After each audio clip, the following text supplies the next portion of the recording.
So education, health and care plans, next step up. So it's worth saying at this point, the vast majority of children with SEN can have their needs met through funding already available in settings. So that's quality first teaching and SEN support.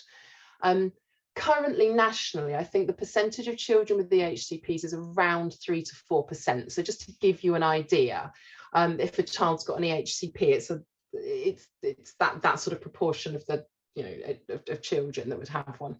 And in order to qualify for an EHCP, your child has to have significant and long-term SEN. So it's not a temporary sort of, I don't know, it's not a temporary glitch because they've had other disruption in their life or a bereavement or something like that. It's significant and long-term.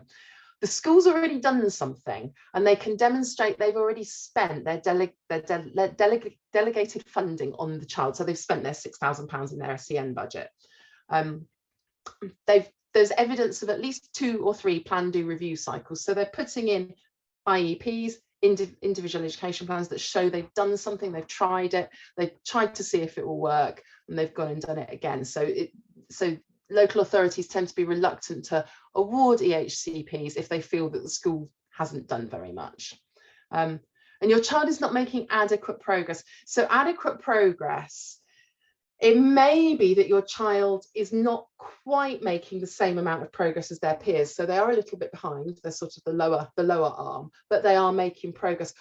We don't want to see children who are flatlining, who are not making progress. And we don't want to see children where the gap between them and their peers is getting wider and wider. But we wouldn't expect all children in year 5, say, to be working at a year 5 level, because there will be some children who aren't working at year 5 level. But as long as they're making adequate progress, then that's considered to be okay.